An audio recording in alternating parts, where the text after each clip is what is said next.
नमस्कार, मैं हूँ Sujata Jairam Iyer, bed number 13 season 3 में अपने मन की बात लेकर एक बार फिर आपके साथ। आज का जो टॉपिक मैंने चुना है थोड़ा सा कॉम्प्लेक्स और सेंसिटिव है, सुसाइड। हम अपनी जिंदगी को कर देखें तो कभी ना कभी कहीं ना कहीं जिंदगी के किसी रास्ते पर 90% लोगों में से हर एक को सुसाइड करने की इच्छा होती है। जिंदगी से इतने झिल्ला जाती है कि लगता है इसको खत्म कर ले। क्यों जी रहे हैं, क्या उद्देश्य है हमारा, ये सवाल अक्सर मन में आता है। और ये तभी होता है जब हम बहुत डिप्रेशन में होते हैं और तभी ये सुसाइडल ख्याल हमारे मन में आता है। फिर कोई ऐसी एक इच्छा शक्ति हमारे पास रहती है या हमें कुछ भविष्य दिखता है या किसी से कोई लगाव होता है, या यूँ कहूँ कि कोई सामने दिख जाता है जो हमको उस विचार से बचा लेता है, क्योंकि ये तो एक इम्पल्सिव विचार रहता है मन में और इस इम्पल्सिव विचार को जल्दी ही झटक देना ज़्यादा अच्छा होता है। इस पर हम जितना विचार करते हैं उतना हमारा जो एक रीज़न रहता है या हमारा एक इरादा रहता है वो पक्का होता चला जाता है। मुझे पक्का विश्वास है कि आप में से भी सुनते समय आप में भी कोई ना कोई घटना ज़रूर याद आ रही होगी आपको, जब आपका मन किया होगा कि इस जिंदगी से चले जाएं, सुसाइड कर लें या कहीं दूर भाग जाएं, या इस परिस्थिति को कैसे झेलें, इससे कैसे छुटकारा पाएं।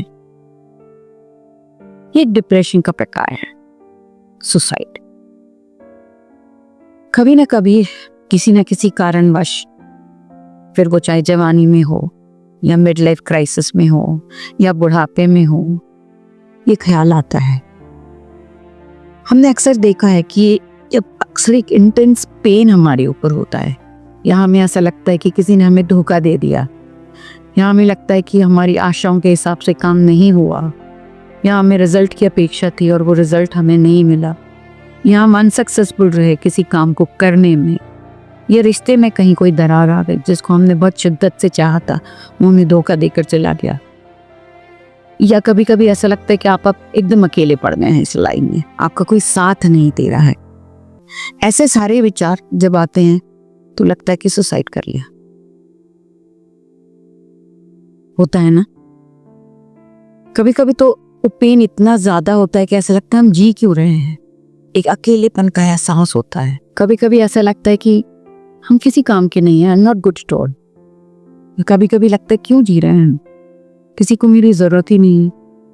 एकदम अजीब सा गंदा सा माहौल आसपास पाते हैं हम। फिर उसी विचार को लेकर थोड़ी देर सोचते हैं। कई बार तो मैंने कई लोगों से जब बात करते समय सुना है कि वो हाथ में ब्लेड उठा लेते हैं या चाकू पकड़ लेते हैं या घर से निकल जाते हैं बहुत दूर, या कभी कभी तालाब के पास जाकर बैठ जाते हैं, या कार लेकर लंबी ड्राइव पर चले जाते हैं जहां हम सिर्फ अपने विचारों के साथ रहना चाहते हैं। बहुत कम ऐसा होता है कि हम ये विचार किसी के साथ शेयर करें। कोई व्यक्ति ही नहीं मिलता जो आपको समझ पाए उस समय, और जिस व्यक्ति को कभी आपने फोन किया और वो वेट बिजी है या वो उपलब्ध है, तो ये विचार और ज्यादा इंटेंस हो जाता है। कभी कभी ऐसा भी होता है कि जब आप ऐसा विचार करते हैं तो आपको अपने बच्चे या बूढ़े माँ बाप या दोस्त या जिसके ऊपर आप डिपेंडेंट हैं या जो आप पर डिपेंडेंट है, इनके बारे में विचार करने लगते हैं। एक कंपनी के किसी मालिक ने मुझसे कहा था कि मैं शायद इसलिए सुसाइड नहीं कर पाया कि मुझे ऊपर 400 लोग दिख रहे थे जो मेरे ऊपर डिपेंडेंट है, जिनकी जिंदगी मेरे ऊपर चल रही। मैंने कई लोगों से जब बातें करी तो पाया कि ये विचार सबके मन में जिंदगी में कभी न कभी जरूर आया है। उन्होंने उससे कैसे निपटे, ये सवाल मेरे पूछने पर किसी ने कहा कि उन्होंने किसी दोस्त का सहारा लिया, किसी ने कहा कि मैंने वो सारे विचार लिख लिए और फिर उनको जला दिए तो वो राख हो गए। किसी ने कहा कि मुझे बाद में अपने ऊपर हंसी आई कि इतनी सी प्रॉब्लम थी, मैंने इसको इतना बड़ा क्यों समझ लिया।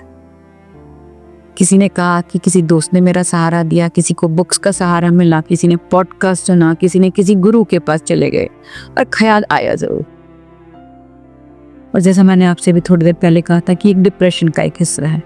When the pain becomes intense, आपको ऐसा लगता है कि बस अब जिंदगी ही खत्म कर लेनी चाहिए।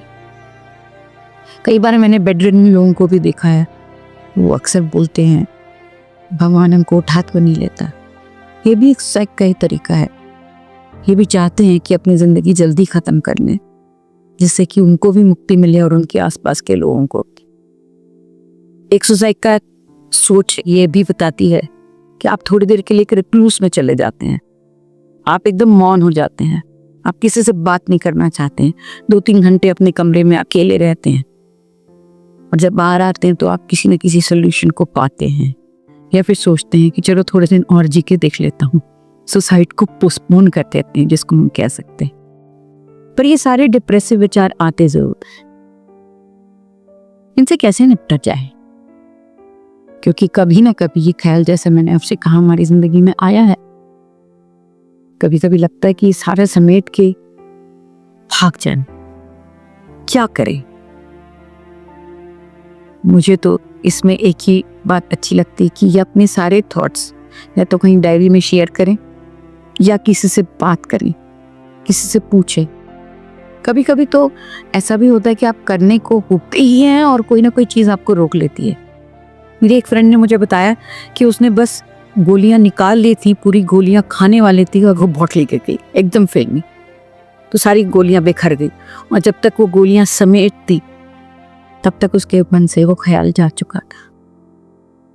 एक दोस्त ने यह भी बताया कि रस्सी गई नहीं पंखे तक, 2-3 बार ट्राई किया, जब चौथी बार नहीं गई तो उसको खुद को ही हंसी आने लगी कि इतना सा काम तो हो नहीं रहा है, सुसाइड करने चले थे, और वो आस्ते आस्ते रुक गई।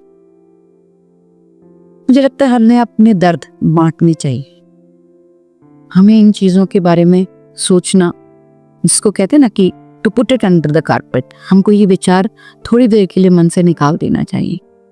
उसके बाद फिर इसके ऊपर सोचना चाहिए कि हम ये क्यों कर रहे थे। आप पाएंगे कि अपनी प्रॉब्लम इंटेंस जरूर होती है उस समय के लिए, कर्ज का बोझ हो सकता है, रिलेशनशिप में आपका धोखा हो सकता है, या नई नवेली लड़की अपने आप को अकेला पा सकती है उस अपरिचित एटमॉस्फेयर में। उसको लगता होता है कि मेरा तो कोई है ही नहीं यहाँ पे, मेरी तो बात कोई समझ ही नहीं पा रहा है, मुझे कोई सुन ही नहीं पा रहा है, मुझे कोई समझ ही नहीं पा रहा है। ये भी एक रीजन हो सकता है।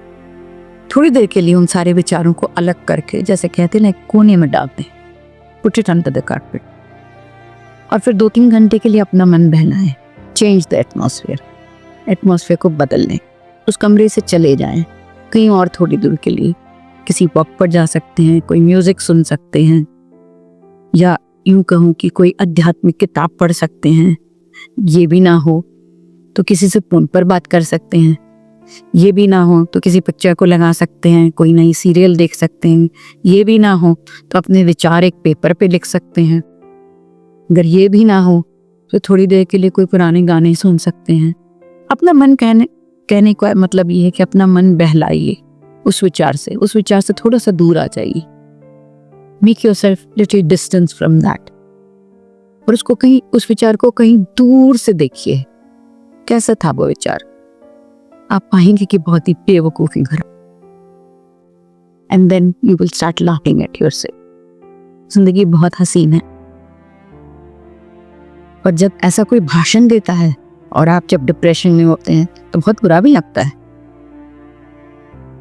कई बार तो मैंने ये भी देखा है कि जब हम डिप्रेस हो और सामने वाला हंस रहा हो तो भी हमें गुस्सा आने लगा कि हम इतने प्रॉब्लम में हैं और ये देखो पार्टी मना रहे हैं, ये हंस रहे हैं।